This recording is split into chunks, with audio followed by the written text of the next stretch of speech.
ನಮಸ್ಕಾರ ವೀಕ್ಷಕರೇ, ನೀವು ನೋಡ್ತಾ ಇದ್ದೀರಾ ಪಬ್ಲಿಕ್ ಎಕ್ಸ್‌ಪ್ರೆಸ್. ನಾನು ಚಾಂದಿನಿ. ಇದೀಗ ಮುಖ್ಯಾಂಶಗಳು.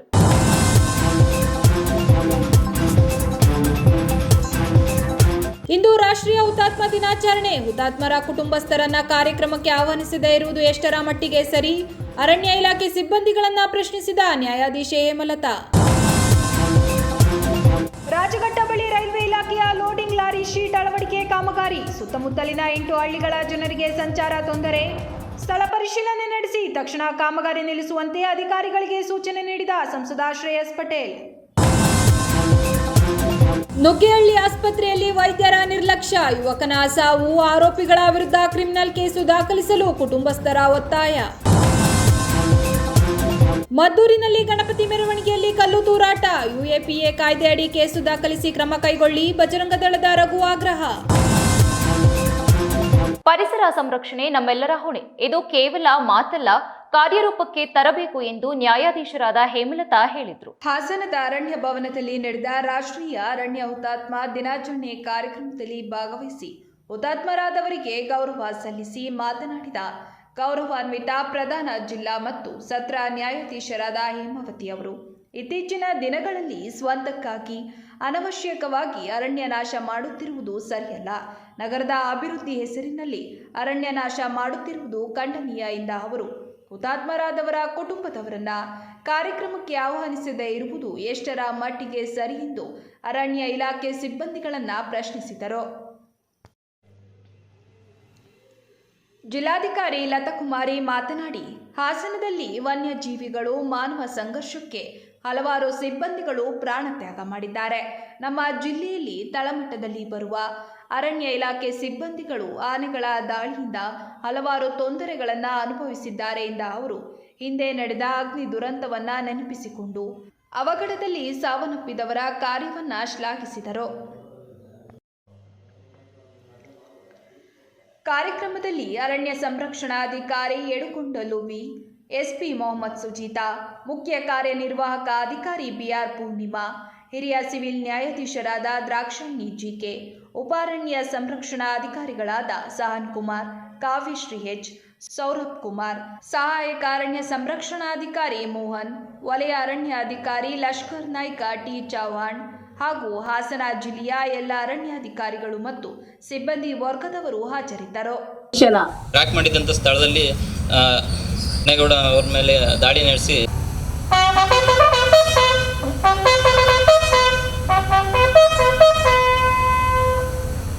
ಉಳಿವಿಕೆಯ ಒಂದು ಭಾಗ ನಾವು ನೋಡ್ತಾ ಇದ್ವಿ. ಮೊದಲೆಲ್ಲ ಸಕಾಲದಲ್ಲಿ ಮಳೆ ಆಗ್ತಿತ್ತು, ಬೆಳೆ ಆಗ್ತಿತ್ತು, ಜನರು ನೆಮ್ಮದಿಯಿಂದ ಇದ್ರು.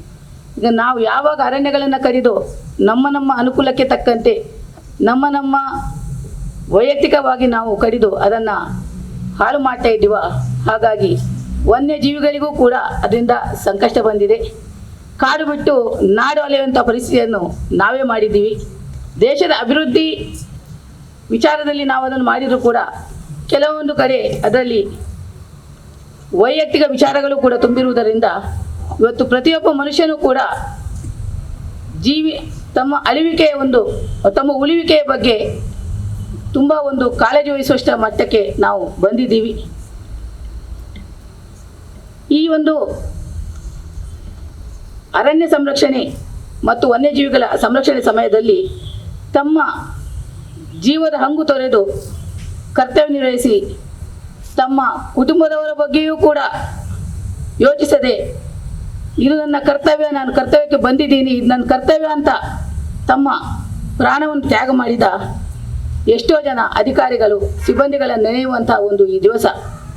ಇಲ್ಲಿ ನನಗೆ ಈ ಅವಕಾಶವನ್ನು ಕೊಟ್ಟದಕ್ಕೆ ನಾನು ಉಪಾರಣ್ಯ ಸಂರಕ್ಷಣಾಧಿಕಾರಿಯವರ ಕಚೇರಿಯ ಎಲ್ಲರಿಗೂ ಕೂಡ ನನ್ನ ತುಂಬ ಹೃದಯದ ಕೃತಜ್ಞತೆಗಳು. ನನಗೆ ತಿಳಿದಂತೆ ಸೆಪ್ಟೆಂಬರ್ 2010ರಲ್ಲಿ ಕೀರ್ತಿ ಚಕ್ರ ಪಡೆದಂಥ ಶ್ರೀನಿವಾಸ್ ಎಂಬುವರು ಕಾಡುಗಳ ವೀರಪ್ಪನವರಿಂದ ಹತ್ಯೆಗೀಡಾದರು.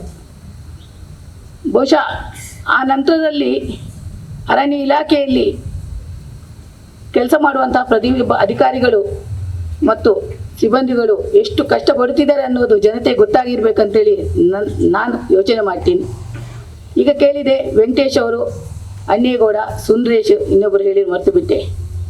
ಇವರೆಲ್ಲ ವನ್ಯಜೀವಿಗಳಂತ ಜೊತೆಯಲ್ಲಿ ಇದ್ದುಕೊಂಡು ತಮ್ಮ ಪ್ರಾಣವನ್ನು ತ್ಯಾಗ ಮಾಡಿದರು. ಇವತ್ತಿನ ದಿವಸ ನಮ್ಮನ್ನೆಲ್ಲ ಕರೆದು ಸ್ಮರಣೆಯನ್ನು ಮಾಡಲಿಕ್ಕೋಸ್ಕರ ನಮ್ಮನ್ನೆಲ್ಲ ಕರೆದು, ಅದೇ ಒಂದು ವಿಚಾರನ ಹೇಳೋಕ್ಕೆ ಇಷ್ಟಪಡ್ತೀನಿ. ಆ 4 ಜನ ಏನು ಪ್ರಾಣ ತ್ಯಾಗ ಮಾಡಿ ಅವರ ಕುಟುಂಬಸ್ಥರನ್ನು ಕರೆದಿದ್ದೀರಾ ಅನ್ನೋದು ನನಗೆ ಪ್ರಶ್ನೆ. ಯಾರು ಇದ್ದಾರಾ? ಯಾರನ್ನಾರು ಹುಡುಕಬೇಕಾಗಿತ್ತು ನನ್ನ ಯೋಚನೆ. ಯಾಕಂತ ಹೇಳಿದರೆ ಒಂದು ಕಡೆ ಅವರಿಗೆ ನಮ್ಮ ಜೀವನಕ್ಕೆ ಆಧಾರವಾಗಿದ್ದಂತಹ ಒಂದು ಕಂಬ,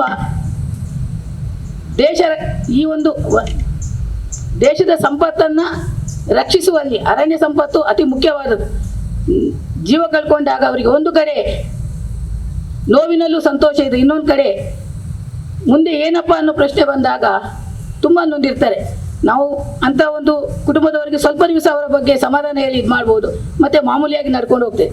ಬಟ್ ಆ ರೀತಿ ಪ್ರಾಣತ್ಯಾಗ ಮಾಡಿದವರನ್ನು ನೆನೀತಾ ಇದ್ದಾರೆ ಅನ್ನೋದು ಅವರಿಗೂ ಒಂದು ತಿಳಿಬೇಕಾಗಿದೆ. ಸೊ ಅಂಥವರ ನೀವು ಮುಂದೆ ಕರೆಸೋ ಪ್ರಯತ್ನ ಮಾಡಬೇಕು ಅಂತೇಳಿ ನಾನು ಹೇಳೋಕ್ಕೆ ಇಷ್ಟಪಡ್ತೀನಿ. 2013ರಲ್ಲಿ ಭಾರತ ಸರ್ಕಾರದ ಅರಣ್ಯ ಮತ್ತು ಹವಾಮಾನ ಬದಲಾವಣೆ ಇಲಾಖೆಯ ಸಚಿವಾಲಯ ರಾಷ್ಟ್ರೀಯ ಹುತಾತ್ಮ ದಿನಾಚರಣೆ ಅಂತ ಆಚರಿಸಲಿಕ್ಕೆ ಪ್ರಾರಂಭ ಮಾಡಿತು. ಈ ದಿವಸ ನಾವು ಅರಣ್ಯ ವನ್ಯಜೀವಿ ಸಂರಕ್ಷಣೆಯಲ್ಲಿ ಯಾರ ಬಗ್ಗೆ ಯೋಚಿಸದೆ ಧೈರ್ಯದಿಂದ ಹೋರಾಡಿ ಅದರಲ್ಲಿ ಭಾಗವಹಿಸಿ ತಮ್ಮ ಪ್ರಾಣತ್ಯಾಗ ಮಾಡಿದಂತಹ ಪ್ರತಿಯೊಬ್ಬರನ್ನು ಕೂಡ ನೆನೆಯುವ ದಿನವಾಗಿದೆ.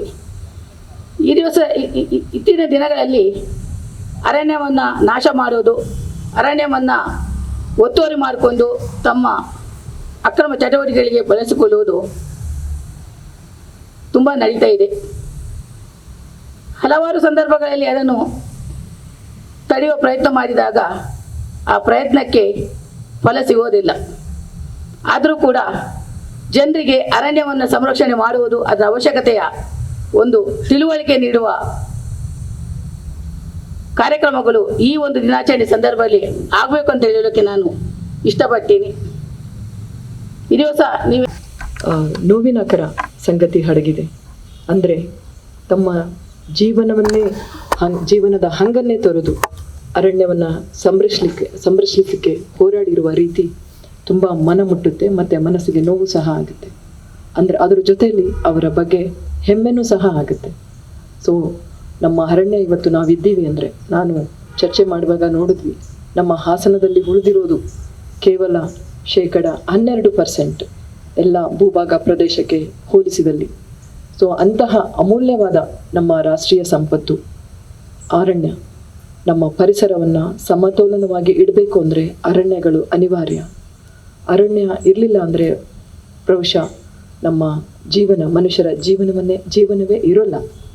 ಹಾಗಾಗಿ ಈ ಅರಣ್ಯ ಮತ್ತು ಅರಣ್ಯದ ನಾವು ಪ್ರಾಣಿ ಮಾನವ ಸಂಘರ್ಷಣದ ಜೊತೆಯಲ್ಲಿ ಈ ಸಿಬ್ಬಂದಿಗಳು ಈ ಕಡೆ ದನಿಯಿಲ್ಲದ ಮೂಕ ಪ್ರಾಣಿಗಳಿಗೆ, ವೈಲ್ಡ್ ಲೈಫ್ ಅರಣ್ಯ ಜೀವಿಗಳಿಗೆ ಅವರು ದನಿ ಹಾಕ್ತಾರೆ ಒಂದು ಕಡೆ, ಇನ್ನೊಂದು ಕಡೆ ಆ ಸಂಘರ್ಷಣದ ಜೊತೆಯಲ್ಲಿ ಮನುಷ್ಯರ ಪರವಾಗಿ ಮಧ್ಯದಲ್ಲಿ ಅವರ ನಡೆ ತುಂಬ ಕಷ್ಟ.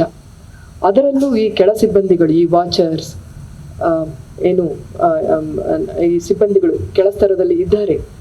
ಅವರು ದಿನಪೂರ್ತಿ ಅರಣ್ಯದಲ್ಲಿ, ಈಗ ನಾವು ಒಂದು ಕ್ಷಣ ಕೇವಲ ಒಂದು ಅರ್ಧ ಗಂಟೆ ನಾವು ಬಿಸಿಲಲ್ಲಿ ಕೂಡಲಿಕ್ಕೆ ಎಷ್ಟು ಕಷ್ಟಪಟ್ವಿ, ಕಣ್ಣಲ್ಲಿ ನೋಡಲಿಕ್ಕೆ ಆಗಲಿಲ್ಲ ಸೂರ್ಯನ ಬಿಸಿಲಿನಲ್ಲಿ. ಆದರೆ ಮಳೆ ಅನ್ನದೇ, ಬಿಸಿಲನ್ನದೇ, ಯಾವುದೇ ಕಂಪ್ಲೇಂಟ್ ಅಂದರೆ ಬ್ಲೇಮ್ ಮಾಡ್ದಲೆ ಅವರು ಅರಣ್ಯದಲ್ಲಿ ಕಾಡು ಮೇಡುಗಳಲ್ಲಿ ಅಲೆದು ಅರಣ್ಯವನ್ನು ಸಂರಕ್ಷಿಸಲಲ್ಲಿ, ಕಾಡು ಪ್ರಾಣಿಗಳನ್ನು ರಕ್ಷಿಸುವಲ್ಲಿ ತಮ್ಮ ಪಾತ್ರವನ್ನು ವಹಿಸ್ತಾ ಇದ್ದಾರೆ. ಹಾಗೆ ಮಾಡುವಾಗ ತಮ್ಮ ಜೀವನವನ್ನೇ ಬಲಿದಾನ ಮಾಡಿದ್ದಾರೆ. ಅವರ ಧೈರ್ಯ, ಸಾಹಸ ಅವನ್ನ ಮೆಚ್ಚಿಕೊಳ್ತಾ ಅವ್ರಿಗೊಮ್ಮೆ ತಮ್ಮೆಲ್ಲರ ಪರವಾಗಿ, ಜಿಲ್ಲಾಡಳಿತದ ಪರವಾಗಿ, ನಮ್ಮೆಲ್ಲರ ಪರವಾಗಿ ಅವರಿಗೆ ನಮಗಳನ್ನು ಕೊಡಲಿಕ್ಕೆ ಇಷ್ಟಪಡ್ತಾನೆ. ಇನ್ನು ಮುಖ್ಯವಾಗಿ ಇಂತಹ ಒಳ್ಳೆಯ ಕಾರ್ಯಕ್ರಮದಲ್ಲಿ ತಾವೆಲ್ಲರೂ ಹಾಜರಿದ್ದೀರಿ. ಇವತ್ತು ನಾನು ಒಂದು ಘಟನೆ ಕೇಳ್ತಾ ಇದ್ದೆ.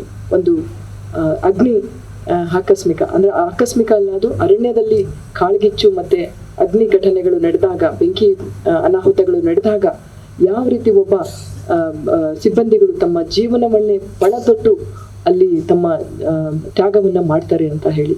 ಹೀಗೆ ನಿಮ್ಮ ಎಲ್ಲ ಈ ತ್ಯಾಗ ಬಲಿದಾನಗಳ ಕಥೆಯನ್ನು ಕೇಳುವಾಗ ಅನಿಸ್ತದೆ, ನಮ್ಮ ದೇಶವನ್ನು ರಕ್ಷಿಸೋ ಆ ಸೋಲ್ಜರ್ಸ್, ಸೈನಿಕರು ಆ ಮಟ್ಟದಲ್ಲಿ ನಮ್ಮ ಅರಣ್ಯವನ್ನು ರಕ್ಷಿಸೋ ತಾವುಗಳು ಸಹ ತುಂಬ ನಮ್ಮ ಸಮಾಜದ ಅವಿಭಾಗ್ಯ ಅಂಗ. ಮತ್ತೊಮ್ಮೆ ತಮ್ಮೆಲ್ಲರಿಗೂ ನಮನಗಳನ್ನು ಈ ದಿನ ರಾಷ್ಟ್ರೀಯ ಅರಣ್ಯ ಹುತಾತ್ಮರ ದಿನದಲ್ಲಿ ಅರ್ಪಿಸಲಿಕ್ಕೆ ಇಷ್ಟಪಡ್ತೇನೆ. ಹುತಾತ್ಮರ ದಿವಸ ಈ ಕಾರ್ಯಕ್ರಮದಲ್ಲಿ ತಮ್ಮೆಲ್ಲರಿಗೂ ಗೊತ್ತಿದ್ದಾಗೆ ವುಮೆನ್ ಪವರ್ ಅನ್ನೋದು ತಾವೆಲ್ಲರೂ ನೋಡಿದ್ರಿ ಸ್ಟೇಜ್ ಮೇಲೆ. ಬಟ್ ಈ ವುಮೆನ್ ಪವರ್ಗೆ ಮತ್ತು ರಾಷ್ಟ್ರೀಯ ಹುತಾತ್ಮ ದಿವಸಕ್ಕೂ ಭಾಳ ಕ್ಲೋಸ್ ಲಿಂಕ್ ಇದೆ. ನಮ್ಮ ಹುತಾತ್ಮಕ ದಿವಸದ್ದು ಶ್ರೀಮತಿ ಅಮೃತಾದೇವಿ ಬಿಷ್ಣೋಯ್ ಅವರು ನೇತೃತ್ವದಲ್ಲಿ 1730 ರಾಜಸ್ಥಾನಲ್ಲಿ ಕೇಜರಿ ಮರಗಳನ್ನು ಕಟ್ ಮಾಡಲಿಕ್ಕೂ ಆವತ್ತು ಮಹಾರಾಜರವರು ಅರಮನೆ ಕಟ್ಟಬೇಕು ಅಂತ ಇತ್ತು. ತಾವೆಲ್ಲರೂ ಅರ್ಥ ಮಾಡಿಕೊಂಡಿದ್ದಾಗೆ ಆವತ್ತು ಶ್ರೀಮತಿ ಅಮೃತಾದೇವಿ ಬಿಷ್ಣೋಯ್ ಅವರು 360 ಜನ ನಮ್ಮ ಸಾರ್ವಜನಿಕರನ್ನೆಲ್ಲ ಕಟ್ಕೊಂಡು ಬಿಷ್ಣೋಯ್ ಟ್ರೀಸ್ನು ಪ್ರೊಟೆಕ್ಟ್ ಮಾಡಬೇಕಂತ ಹೊರಟಿದ್ರು. ಅದರಲ್ಲಿ 360 ಜನ ತಲೆಗಳೆಲ್ಲ ಕಟ್ಟಾಗಿ ನೇಲ ಬಿತ್ತು.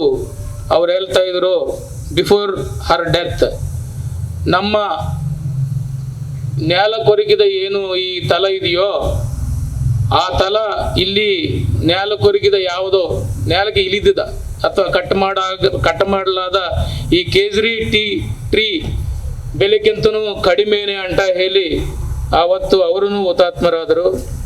ಸೊ ಅವರ ಹುತಾತ್ಮ ಆ ಇನ್ಸಿಡೆಂಟ್ ಇನ್ಸ್ಪಿರೇಷನ್ ಆಗಿ ಎತ್ಕೊಂಡು ನಮ್ಮ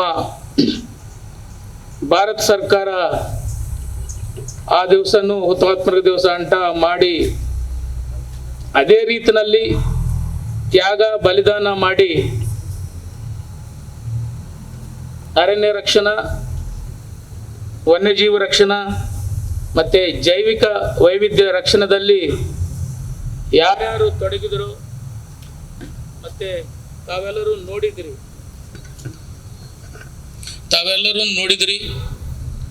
ಸಹಾಯ ಅರಣ್ಯ ಸಂರಕ್ಷಣಾಧಿಕಾರಿಗಳು ಎಲ್ಲ ಹೆಸರುಗಳನ್ನು ಓದಿದರು. ಅದರಲ್ಲಿ ನಮಗೂ ಇಲ್ಲಿ ಈ ಭೂಭಾಗಕ್ಕೆ ಹತ್ತಿರ ಇದ್ದರ ರಂಗರಾಜಿನವರು, ವೆಂಕಟೇಶ್ ಅವರು ತಮ್ಮೆಲ್ಲರಿಗೂ ಗೊತ್ತಿದೆ. ಈ was the champion of the ವನ್ಯಜೀವಿ ರಕ್ಷಣಾ. ನನ್ನ ಗೊತ್ತಾಗಿ ಒಬ್ಬ ಅರಣ್ಯಾಧಿಕಾರಿಗೆ ಯಾವ ರೀತಿಯಲ್ಲಿ ಅಚೀವ್ ಮಾಡ್ಬೋದು ಅದಕ್ಕೆ 100 ಪಟ್ಟಾಗಿ ಅಚೀವ್ ಮಾಡಿ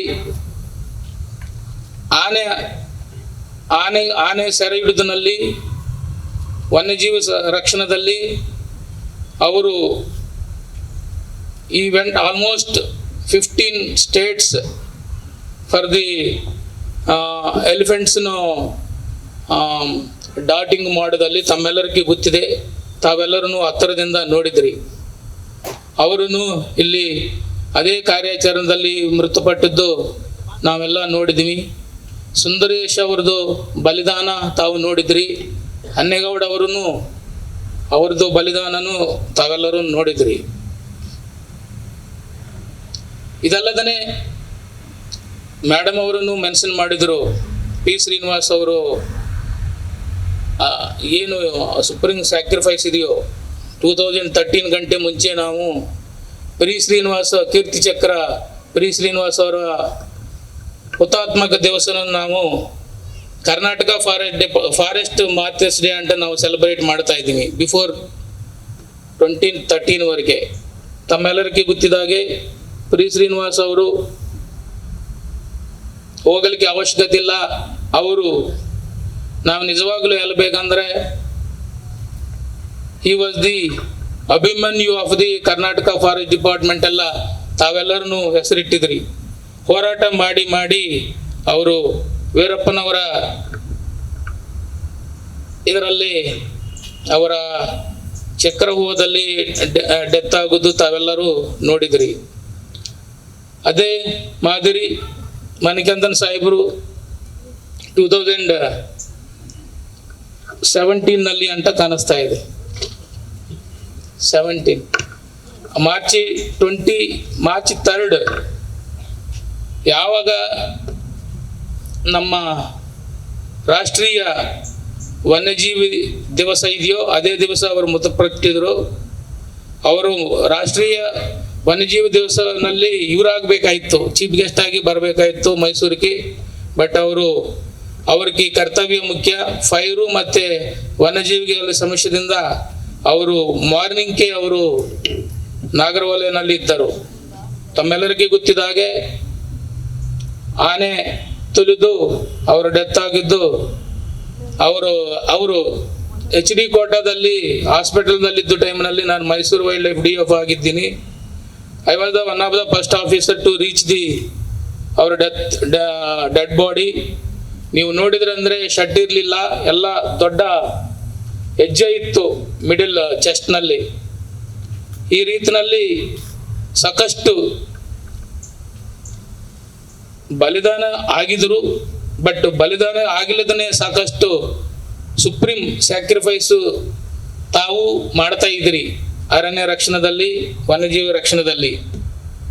ಆದ್ದರಿಂದ ಯಾವುದು ಒಂದು ಅರಣ್ಯಾಧಿಕಾರಿಕೆ, ಅರಣ್ಯ ರಕ್ಷಣಾ, ವನ್ಯಜೀವಿ ರಕ್ಷಣಾ ಮತ್ತು ಜೈವಿಕ ವೈವಿಧ್ಯ ರಕ್ಷಣೆಗಿಂತನೂ ಯಾವುದು ದೊಡ್ಡದು ಅಲ್ಲ. ಹಾಸನದಲ್ಲಿ ರೈಲ್ವೆ ಇಲಾಖೆಯಿಂದ ರಾಜಘಟ್ಟ ಬಳಿ ನಿರ್ಮಾಣ ಮಾಡ್ತಾ ಇರುವ ಲೋಡಿಂಗ್ ಲಾರಿಗಳಿಗೆ ಶೀಟ್ ಅಳವಡಿಕೆ ಕಾಮಗಾರಿಯಿಂದ ಸ್ಥಳೀಯರಿಗೆ ತೊಂದರೆ ಆಗ್ತಾ ಇದೆ ಎಂದು ಆರೋಪಿಸಿ ಸ್ಥಳೀಯರು ಮನವಿ ಸಲ್ಲಿಸಿದ ಬೆನ್ನಲ್ಲೇ ಸ್ಥಳಕ್ಕೆ ಸಂಸದ ಶ್ರೇಯಸ್ ಪಟೇಲ್ ಭೇಟಿಯನ್ನ ನೀಡಿ ಪರಿಶೀಲನೆ ನಡೆಸಿ ಕ್ರಮ ಕೈಗೊಳ್ಳುವುದಾಗಿ ಭರವಸೆಯನ್ನ ನೀಡಿದರು.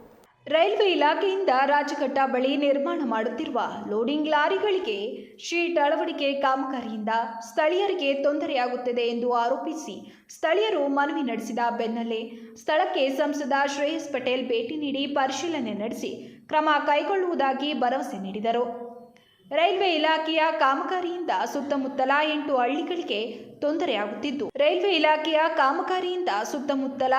ಹಳ್ಳಿಗಳಿಗೆ ತೊಂದರೆಯಾಗುತ್ತಿದ್ದು ಕೈಗಾರಿಕಾ ಪ್ರದೇಶಕ್ಕೆ ತೆರಳುವ ಕಾರ್ಮಿಕರು, ನಗರ ಪ್ರದೇಶ ಹಾಗೂ ಬೈಪಾಸ್ ರಸ್ತೆಗೆ ದಿನನಿತ್ಯ ಓಡಾಡುವ ವಾಹನಗಳಿಗೆ, ವಿದ್ಯಾರ್ಥಿಗಳಿಗೆ ಹಾಗೂ ಸಾರ್ವಜನಿಕರಿಗೆ ಇದರಿಂದ ತೊಂದರೆಯಾಗುತ್ತಿದೆ ಎಂಬುದು ಸ್ಥಳೀಯರ ಆರೋಪವಾಗಿದ್ದು, ಸ್ಥಳ ಪರಿಶೀಲನೆ ನಡೆಸಿದ ಸಂಸದರು ಜನರ ಅಹವಾಲುಗಳನ್ನು ಸ್ವೀಕರಿಸಿ ಬಳಿಕ ಅಧಿಕಾರಿಗಳೊಂದಿಗೆ ಸಮಾಲೋಚನೆ ನಡೆಸಿ ತಕ್ಷಣ ಕಾಮಗಾರಿ ನಿಲ್ಲಿಸಿ ಸ್ಥಳೀಯರಿಗೆ ನೆರವಾಗಬೇಕು ಎಂದು ಸೂಚನೆ ನೀಡಿದರು.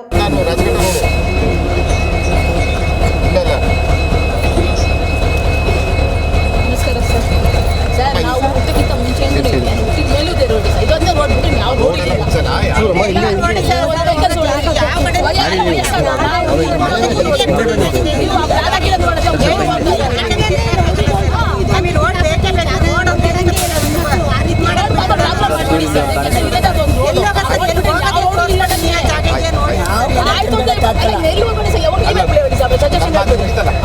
ಏನು ಗೊತ್ತಾ, ನಿಮಗೆಲ್ಲ ಏನು ಭಯ, ರೋಡ್ ಮಧ್ಯಕ್ಕೆ ಫೋನ್ ಅದಕ್ಕೆ ನಾನು ಹೊರಗಡೆ ಇದ್ದೆ. ನಾನು ದಿವಸ ಎಲ್ಲ ಹಾಗಾಗಿ ಬಂದು ನಾನು ನೋಡಿದ್ದೆ, ಅಧಿಕಾರಿಗಳನ್ನೆಲ್ಲ ಕರೆಸಿ ಮಾತಾಡಿ ರೈಲ್ವೆ ಹಿಂದಕ್ಕೆ ಕೆಲಸ ಮಾಡ್ಕೊಂಡು ಚರಂಡಿ ಏನಿದೆ ಒಳಚರಂಡಿ ಜರ್ನಿಯಿಂದ ಹಿಂದಕ್ಕೆ ಕೆಲಸ ಮಾಡ್ಕೊಂಡು ಹೋಗ್ಬೋದು. ನಾಳೆ ನಾನು ಅಲ್ಲಿ ಮೈಸೂರಿಗೆ ಸಪ್ರೇಟ್ ಟೀಮ್ ಕಳಿಸ್ತಾ ನಾನು ಮಾಡಿದ್ದೀನಿ. ಇನ್ನು ಏನು ಮಾಡ್ಬೋದು, ರೈತರು ಚೆನ್ನಾಗಿ ತೊಂದರೆ ಆಗ್ತದೆ ನಿವಾಸಿಗಳಿಗೆ ಸರ್, ಇಲ್ಲೇ ಹಾಕಿ ಸುಡಿ ಸರ್. ಯಾವುದೇ ಕಾರಣ ರೋಡ್ ಅಲ್ಲ, ಚರಂಡಿ ಈ ಕಡೆ ಬರಲ್ಲ. ನನ್ನ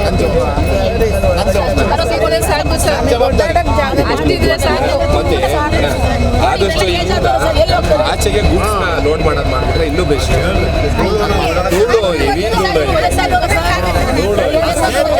ಬಹಳ ಕಷ್ಟ ಸರ್.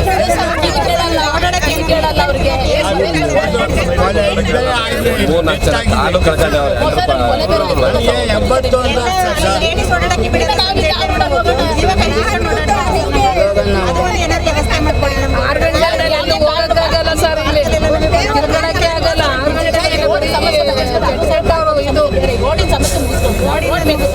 ಇದು ನನ್ನ ಜವಾಬ್ದಾರಿ. ನಾಳೆಯಿಂದ ರೋಡ್ಗೆ ಏನಾದ್ರು ನೆಟ್ಟಿದ್ರೆ ನಾನು ತರಲ್ಲ, ನನ್ನ ಜವಾಬ್ದಾರಿ. ಯಾವುದೇ ಕಾರಣಕ್ಕೆ ಅದೇನು ಮಾಡಲ್ಲ. ಚರಂಡಿ ಹೇಳ್ತಲ್ಲ ಅವ್ರ ಕೌನ್ಸಿಲ್ರು ಅದೇ ಚರಂಡಿಯಿಂದ ಒಳಗಡೆ ಮಾಡ್ಕೊಳಕ್ಕಿಲ್ಲ. ಆಮೇಲೆ ಯಾವುದೇ ಕಾರಣಕ್ಕೂ ಚರಂಡಿ ನೀರು ಸಹ ಟ್ರೈನಿಗೆ ಬಿಟ್ಟಂತೆ ಟ್ರೈನ್ಗೆ ಸಮಸ್ಯೆ ಆಗೋ ರೀತಿಯಲ್ಲಿ ಮಾಡೋದು ಪ್ಲ್ಯಾನ್ ಮಾಡ್ತಾರೆ. ನಾಳೆ ಇನ್ನೂ ಒಂದು ಡಿಸಿಷನ್ ತೊಗೊಂಡು ಅದಲ್ಲದೆ ಇನ್ನೂ ಒಂದು ಟೀಮ್ ಕರೆಸ್ತಾ ಇದ್ದೀವಿ ಇಲ್ಲಿ ಅವರು ಒಂದು ಪ್ಲ್ಯಾನ್ ಮಾಡ್ತಾರೆ. ಆಯಿತಾ, ಯಾವುದೇ ಕಾರಣಕ್ಕೂ ರಾಜಘಾಟ್ ತೊಂದರೆ ಆಗ ನಾನು ಬಿಡಲ್ಲ. ಮತ್ತೆ ಸರ್ ಎಷ್ಟು ಬಸ್ಗಳು ಹೊಡೆದ ಸರ್, ಸ್ಕೂಲ್ ಬಸ್ಗಳು ಮತ್ತು ರಾಜು ಕಾಲೇಜು ಸ್ಪೀಡ್ ಹೈವೇ ಅಲ್ಲಿ ಯಾರು ರೋಡ್ ಕ್ರಾಸು ತೊಂದರೆ ಆಗುತ್ತೆ. 5:15ಗೆಲ್ಲ ಮನೆ ಕೆಲಸಕ್ಕೆ ಹೋಗೋರೆಲ್ಲ 5:15ಗೆಲ್ಲ ಒಯ್ದಿರ್ತಾರೆ ಪಾಪ. ನನ್ನ ಜವಾಬ್ದಾರಿ ಹೋಗಿ ಕನ್ಯಾಸ್ಕೊಬಿಡಿ ಸರ್, ರೋಡ್ ಮಾತ್ರ ಯಾರು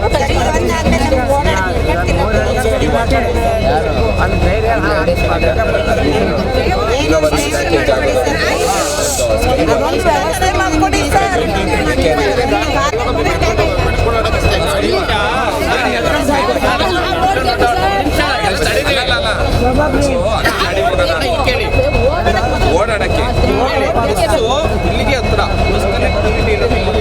ಏನ್ ಮಾಡ್ತಾರೆ, ಇಲ್ಲಿ ಸ್ಟಾಪ್ ಮಾಡ್ತಾರೆ, ಇಲ್ಲಿಗೆ ಹಿಂಗೆ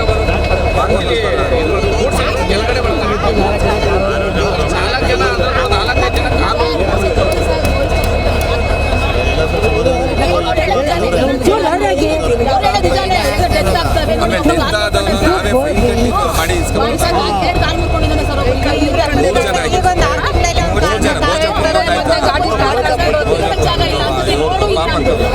ಜವಾಬ್ದಾರಿ ಬಗ್ಗೆ ಅದೊಂದು ಫ್ಲೋರ್ ಮಾಡ್ಕೊಡಿ ನಿಮ್ಮ ಕೈ ಮುಗಿತೀವಿ ಸರ್. ಏಜ್ ಅದೊಂದು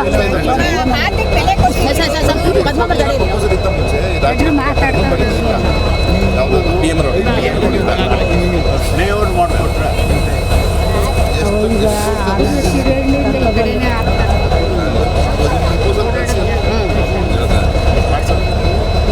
ಕಾಪಿ ಆಗ್ತದೆ ಸರಿ ಸರ್.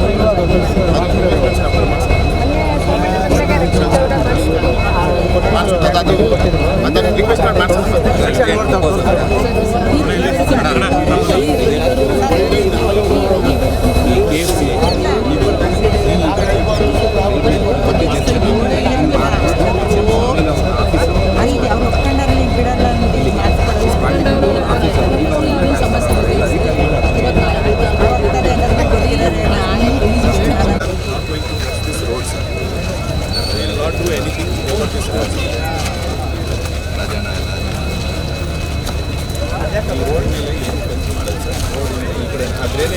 ನಾಳೆ ಅವರು ಟೀಮ್ ಬರಲಿ, ನಾಳೆ ಬರ್ತೇವೆ ಅಂತ ಹೇಳಿದಾರಲ್ಲ. ಓಕೆ ಸರ್, ಅವ್ರು ಏನು ಹೇಳ್ತಾರೆ ನೋಡಿಕೊಂಡು ಸರಿ ಮತ್ತೆ ಅವರು ಎಲೆಕ್ಷನ್ ಮಾಡ್ತಾ ಇರ್ತೀವಿ. Okay sir, I also speak with DRM. Yes sir, it's better. ಹೇಳೋದು ಆಕೆ ಆದ್ರೆ ಬೇರೆ ತರ ಹೇಳ್ತಾರೆ ಅವರು. ಸುಮ್ಮನೆ ಹೇಳೋದು ಅಷ್ಟೇ. ರಾತ್ರಿ ಎಲ್ಲ ಕೊಟ್ಟದ್ದು ಬಿಡಿ, ರಾತ್ರಿ ಮನೆ ಕೆಳಕಾಲ ಹಂಗೆ ಕೊಡ್ತಾ ಇರ್ತೀರಾ, ಕೆಲಸ ಮಾಡಲ್ಲ ಸರ್. ವಿ ಟ್ರೈ ಕಂಟಿನ್ಯೂಸ್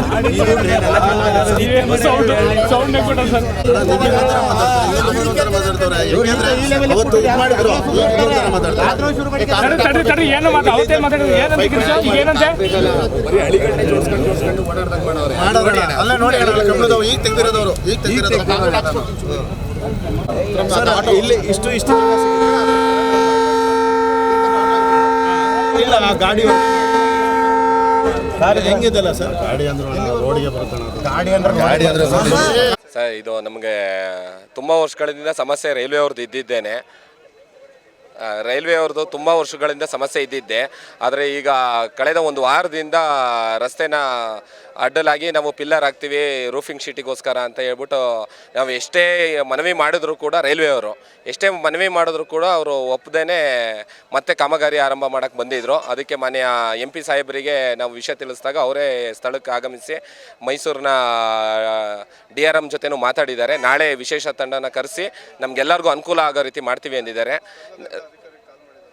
ಸ್ಥಳದಲ್ಲಿ ಇಲ್ಲೇ ಬಂದು DRMಗೂ ಕಾಲ್ ಮಾಡಿದ್ದಾರೆ.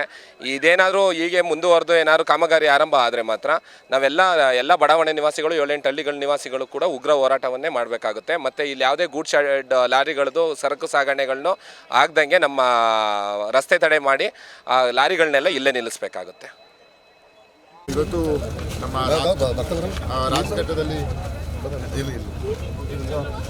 ರಾಜಘಟ್ಟದಲ್ಲಿ ಏನು ನಿವಾಸಿಗಳ ಒಂದು ಆತಂಕ ಇತ್ತು, ರಸ್ತೆ ಮಧ್ಯಕ್ಕೆ ಒಂದು ಪೋಲನ್ನು ನೆಟ್ಟಿ ರೈಲ್ವೆ ಕೆಲಸ ಕಾಮಗಾರಿ ಮಾಡ್ತಾರೆ ಅಂತ, ಅದರದ್ದು ವೀಕ್ಷಣೆಗಾಗಿ ನಮ್ಮ ಎಲ್ಲ ಸ್ಥಳೀಯ ಕೌನ್ಸಿಲರ್ಸು, ನಮ್ಮ ಎಲ್ಲ ಬಣ ಮುಖಂಡರಾಗಿರ್ಬೋದು, ರಕ್ಷಣಾಗಿರ್ಬೋದು, ಸ್ಥಳೀಯ ಎಲ್ಲ ನಿವಾಸಿಗಳ ಜೊತೆ ಇವತ್ತು ಭೇಟಿ ನೀಡಿದ್ವಿ. ಅಂಥದ್ದು ಯಾವುದೇ ಕಾರಣಕ್ಕೂ ಮಾಡೋಕ್ಕೆ ನಾವು ಬಿಡಲ್ಲ. ಒಬ್ಬ ಜನಪ್ರತಿನಿಧಿಯಾಗಿ ನಮ್ಮ ಮೂಲ ಉದ್ದೇಶ ಸಾರ್ವಜನಿಕರ ಹಿತದೃಷ್ಟಿ ಕಾಪಾಡೋದು. ಹಾಗಾಗಿ ಅದನ್ನು ರೈಲ್ವೆ ಅಧಿಕಾರಿಗಳ ಜೊತೆ ಮಾತಾಡಿದ್ದೀನಿ, DRM ಅವ್ರ ಹತ್ರ ಮಾತಾಡಿದ್ದೀನಿ. ನಾಳೆನೇ ಒಂದು ವಿಶೇಷವಾದ ತಂಡವನ್ನು ಕರೆಸಿ ಈ ಕೂಲಂಕುಷವಾಗಿ ಪರಿಶೀಲಿಸಿ ಯಾವುದೇ ಕಾರಣಕ್ಕೂ ಅವ್ರೇನೊಂದು ಡ್ರೈನ್ ಹೇಳ್ತಾರಲ್ಲ, ಡ್ರೈನಿಂದ ಆಚೆಗೆ ಕಾಮಗಾರಿ ಆಗದ ರೀತಿಯಲ್ಲಿ ಎಲ್ಲ ಥರದ ಕ್ರಮ ತಗೊಳ್ಳುವಂಥ ಕೆಲಸವನ್ನು ನಾವು ಮಾಡ್ತೀವಿ. ಯಾವುದೇ ರೀತಿ ಆತಂಕ ಪಡೋದು ಬೇಡ ಅಂತ ನಿಮ್ಮ ಮುಖಾಂತರ ಸಹ ನಾನು ಗವೆನಹಳ್ಳಿ ಆಗಿರ್ಬೋದು, ರಾಜಘಟ್ಟ ಆಗಿರ್ಬೋದು, ಇತರ ಏನು ಈ ರಸ್ತೆಯಲ್ಲಿ ಓಡಾಡುವಂತಹ ಸಾರ್ವಜನಿಕರಿಗೆ, ಸವಾರರಿಗೆ ನಾನು ಒಂದು ಮನವಿ ಮಾಡ್ತೀನಿ. ಯಾವುದೇ ರೀತಿಯ ಆತಂಕ ಪಡೋದು ಬೇಡ ಈ ವಿಷಯದಲ್ಲಿ. ಮದ್ದೂರಿನಲ್ಲಿ ಕಲ್ಲು ತೂರಾಟ ಮಾಡಿ ಕೋಮುಗಲಭೆ ಸೃಷ್ಟಿಸಿದ ಗಲಭೆಕೋರರ ಮೇಲೆ ಕಾಯ್ದೆ UAPA ಅಡಿ ಕೇಸ್ ದಾಖಲಿಸಿ ಬಂಧಿಸಬೇಕು ಎಂದು ಬಜರಂಗದಳ ರಘು ಆಗ್ರಹಿಸಿದ್ದಾರೆ. ಮಾಧ್ಯಮದೊಂದಿಗೆ ಮಾತನಾಡಿದ ಅವರು, ಮದ್ದೂರಿನಲ್ಲಿ ಸೆಪ್ಟೆಂಬರ್ 7ರಂದು ನಡೆದ ಗಣಪತಿ ವಿಸರ್ಜನಾ ಮೆರವಣಿಗೆಯ ವೇಳೆ ಕಲ್ಲು ತೂರಾಟ ನಡೆದಿದ್ದು, ಈ ಘಟನೆಗೆ ವಿರೋಧವಾಗಿ ರಾಜ್ಯಪಾಲರಿಗೆ ಮನವಿ ಪತ್ರ ಸಲ್ಲಿಸಲಾಗಿದೆ. ಗಣಪತಿ ಮೆರವಣಿಗೆಯ ವೇಳೆ ಶಾಂತಿಯುತವಾಗಿ ಪ್ರತಿಭಟನೆ ನಡೆಸುತ್ತಿದ್ದ ಹಿಂದೂ ಮಹಿಳೆಯರ ಮೇಲೂ ಲಾಠಿ ಪ್ರಹಾರ ನಡೆದಿದ್ದು, ಇದು ವ್ಯವಸ್ಥಿತ ಸಂಚು ಎಂದು ಬಜರಂಗ ದಳ ಆರೋಪಿಸಿದೆ. ಲಾಠಿ ಚಾರ್ಜ್ ಮಾಡಲು ಆದೇಶ ನೀಡಿದ ಪೊಲೀಸ್ ಮಹಾನಿರ್ದೇಶಕರ ವಿರುದ್ಧ ತನಿಖೆ ನಡೆಸಿ ಮಹಿಳೆಯರ ಮೇಲೆ ನಡೆದ ದೌರ್ಜನ್ಯಕ್ಕೆ ಇಲಾಖಾ ತನಿಖೆ ನಡೆಸಬೇಕೆಂದು ಮನವಿ ಪತ್ರದಲ್ಲಿ ಸಲ್ಲಿಸಲಾಗಿದೆ ಎಂದ ಅವರು, ಇನ್ನು ಮೆರವಣಿಗೆಯಲ್ಲಿ ರಾಮ್ ರಹೀಂ ರಸ್ತೆಗೆ ಬಂದಾಗ ಮುಸ್ಲಿಂ ಕಿಡಿಗೇಡಿಗಳು ಬೀದಿ ದೀಪಗಳನ್ನು ತೆಗೆದು ಸಾರ್ವಜನಿಕ ಆಸ್ತಿಗೆ ಹಾನಿ ಮಾಡಿ ಕಲ್ಲು ತೂರಾಟ ನಡೆಸಿರುವುದನ್ನು ಆರೋಪಿಸಿ ಇಫ್ರಾನ್ ಹಾಗೂ ಜಾಫರ್ ನೇತೃತ್ವದ 30 ಮಂದಿಯ ವಿರುದ್ಧ UAPA ಕಾಯ್ದೆಯಡಿ ಪ್ರಕರಣ ದಾಖಲಿಸುವಂತೆ ಆಗ್ರಹಿಸಲಾಗಿದೆ ಎಂದರು. ಮಾನ್ಯ ಮುಖ್ಯಮಂತ್ರಿಗಳಿಗೂ ಸಹ ನೀವು ಯಾವುದೇ ರೀತಿಯಾದಂಥ ಈ ಓಲೈಕೆ ತುಷ್ಟೀಕರಣದ ನೀತಿಯನ್ನು ಬಿಡಬೇಕು, ನೀವು ಇಡೀ ಸಮಾಜದ ಮುಖ್ಯಮಂತ್ರಿಯಾಗಿ ಬಿಂಬಿತವಾಗಬೇಕು ಅಂತೇಳಿ ನಾವು ಆಗ್ರಹವನ್ನು ಮಾಡ್ತೀವಿ. ಯಾವಾಗ ನೀವು ಇಸ್ಲಾಮು ಶಾಂತಿ ಅಂತ ಹೇಳಿದ ತಕ್ಷಣ ಮಾರನೇ ದಿನವೇ ಏನು ಅವರ ಶಾಂತಿ ಏನು ಅಂತ ಹೇಳಿ ಮದ್ದೂರಿನಲ್ಲಿ ತೋರಿಸಿದ್ದಾರೆ, ಕಳೆದ ವರ್ಷ ನಾಗಮಂಗಲದಲ್ಲಿ ತೋರಿಸಿದ್ರು, ಹಾಗೆ ಭದ್ರಾವತಿನಲ್ಲಿ ಪಾಕಿಸ್ತಾನದ ಪರವಾಗಿ ಘೋಷಣೆಯನ್ನು ಕೂಗಿರತಕ್ಕಂಥದ್ದು, ಇವೆಲ್ಲವೂ ಸಹ ನಿಮ್ಮ ಇಸ್ಲಾಮಿನ ತುಷ್ಟೀಕರಣದ ನೀತಿಯಾಗಿದೆ. ದಯವಿಟ್ಟು ಇದನ್ನ ಇನ್ನು ಮೇಲೆ ಹಿಂದೂ ಸಂಘಟನೆಗಳಿರ್ಬೋದು, ಹಿಂದೂ ಕಾರ್ಯಕರ್ತರುಗಳಿರ್ಬೋದು, ಹಿಂದೂಗಳು ಯಾರು ಸಹಿಸೋದಿಲ್ಲ. ಹಾಗಾಗಿ ಈ ತಕ್ಷಣವೇ ಅಲ್ಲಿ ಯಾರು ಆ ಕಿಡಿಗೇಡಿಗಳಿದ್ದಾರೆ ಮತ್ತು ಈ ಕೃತ್ಯವನ್ನು ಯಾರ್ಯಾರು ಮಾಡಿದರೆ ಅವರ ವಿರುದ್ಧ ಕಠಿಣ ಕಾನೂನು ಕ್ರಮ ಆಗಬೇಕು, ಮತ್ತು ಎಲ್ಲರಿಗೂ ಸಹ ಶಿಕ್ಷೆ ಆಗಬೇಕು. UAPAನಲ್ಲಿರ್ತಕ್ಕಂತಹ ಕಾನೂನಿನ ಅಡಿನಲ್ಲೇ ದೇಶದ್ರೋಹದ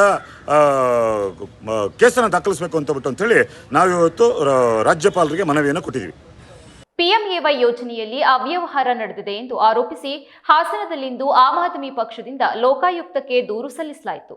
ಜಿಲ್ಲೆಯಲ್ಲಿ ಪ್ರಧಾನಮಂತ್ರಿ ಆವಾಸ್ ಯೋಜನೆಯಲ್ಲಿ ಆಗಿರುವ ಅವ್ಯವಹಾರ ಬಗ್ಗೆ ತಪ್ಪಿತಸ್ಥರ ವಿರುದ್ಧ ಕ್ರಮ ಕೈಗೊಳ್ಳಬೇಕು ಎಂದು ಲೋಕಾಯುಕ್ತಕ್ಕೆ ದೂರು ನೀಡಲಾಗಿದೆ ಎಂದು ಅಖಿಲೆ ಯೋಗೇಶ್ ತಿಳಿಸಿದರು.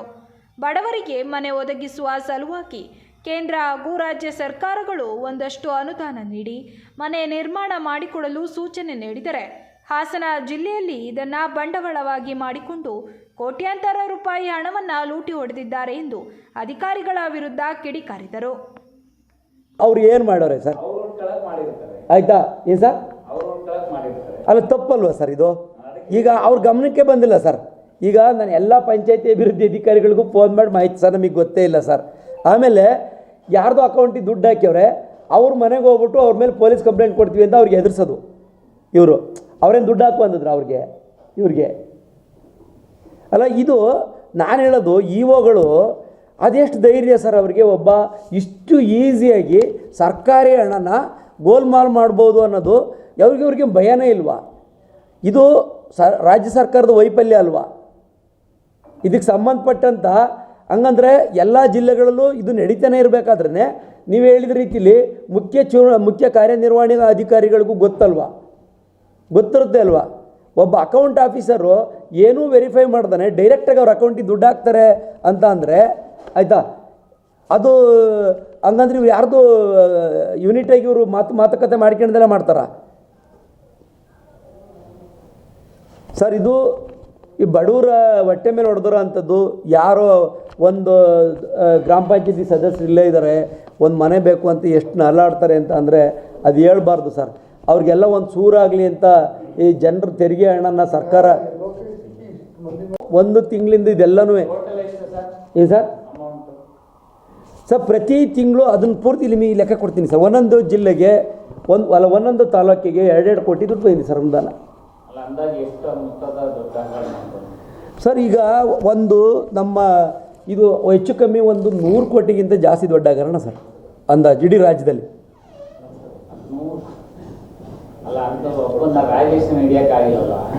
ಅಲ್ಲ ಈಗ ಸರ್ ಜಿಲ್ಲಾಡಳಿತ ಮತ್ತು ಇದು ಅವರೆಲ್ಲರನ್ನೂ ಬಂಧಿಸ್ಬೇಕು. ರಾಜೇಶ್ ಒಬ್ಬಲ್ಲ ಸರ್, ಎಲ್ಲ ಇದಕ್ಕೆ ಸಂಬಂಧಪಟ್ಟಂತೆ ಯಾರ್ಯಾರು ಕಾರ್ಯನಿರ್ವಹಣಾ ಅಧಿಕಾರಿಗಳು ತಾಲೂಕ್ ಪಂಚಾಯತಿ ಜಿಲ್ಲಾ ಪಂಚಾಯತಿಯಲ್ಲಿ ಯಾರು ಇದ್ದಾರೆ ಅವರೆಲ್ಲರ ಮೇಲೂ ಕ್ರಮ ಆಗಬೇಕು, ಎಲ್ಲರನ್ನೂ ಬಂಧಿಸ್ಬೇಕು ಸರ್. ಬಂಧಿಸೋವರೆಗೂ ಹೋರಾಟ ಸರ್. ಅವ್ರ ಮೇಲೆ FIR ಆಗಿ ಅವ್ರನ್ನ ಕಾನೂನು ಅಡಿಲಿ ಅವ್ರ ಕ್ರಮ ತಗೊಳ್ಳೋವರೆಗೂ ಕೂಡ ನಾವು ಯಾವುದೇ ಕಾರಣಕ್ಕೂ ಕೈ ಬಿಡೋ ಪ್ರಶ್ನೆನೇ ಇಲ್ಲ, ನಿರಂತರ ಹೋರಾಟ ಸರ್. ಸಕಲೇಶಪುರ ತಾಲೂಕಿನ ಹುಲಹಳ್ಳಿ ಗ್ರಾಮದಲ್ಲಿ ವಿದ್ಯುತ್ ಕಂಬದ ತಂತಿಗಳು ಕೈಗೆಟುಕುವಷ್ಟು ಕೆಳಕ್ಕೆ ಬಿದ್ದಿದ್ದು ಕಾಫಿ ಗಿಡಗಳಿಗೆ ತಾಕ್ತಾ ಇವೆ. ಇದರಿಂದ ತೋಟದ ಕಾರ್ಮಿಕರು ಹಾಗೂ ಗ್ರಾಮಸ್ಥರ ಜೀವಕ್ಕೆ ಅಪಾಯ ಎದುರಾಗಿದೆ ಎಂದು ಸ್ಥಳೀಯರು ಆರೋಪಿಸಿದರು. ಈ ಕುರಿತು ಸಂಬಂಧಪಟ್ಟ ಲೈನ್ಮನ್ಗಳಿಗೆ ಮಾಹಿತಿ ನೀಡಿದರು.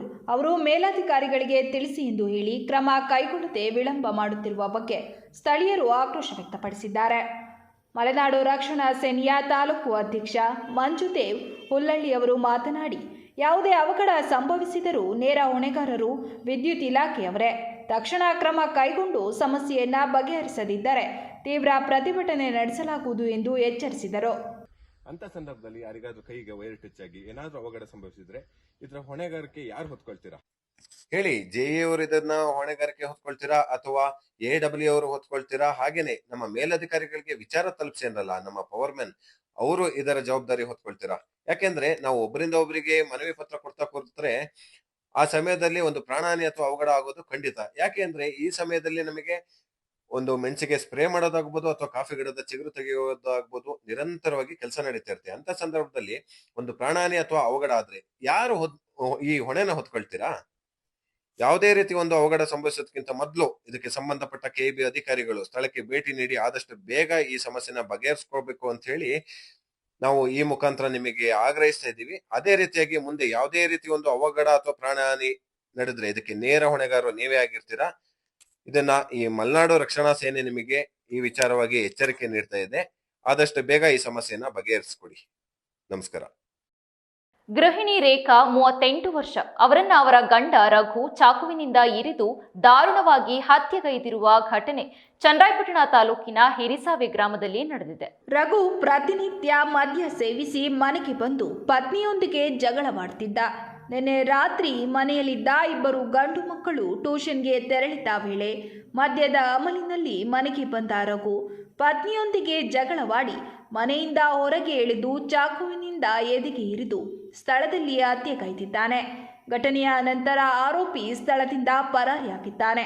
ಸ್ಥಳಕ್ಕೆ ಪೊಲೀಸರು ಭೇಟಿ ನೀಡಿ ಪರಿಶೀಲನೆ ನಡೆಸಿದ್ದು ಆರೋಪಿ ರಘು ಪತ್ತೆಗೆ ತೀವ್ರ ಶೋಧ ಕಾರ್ಯ ನಡೆಸುತ್ತಿದ್ದಾರೆ.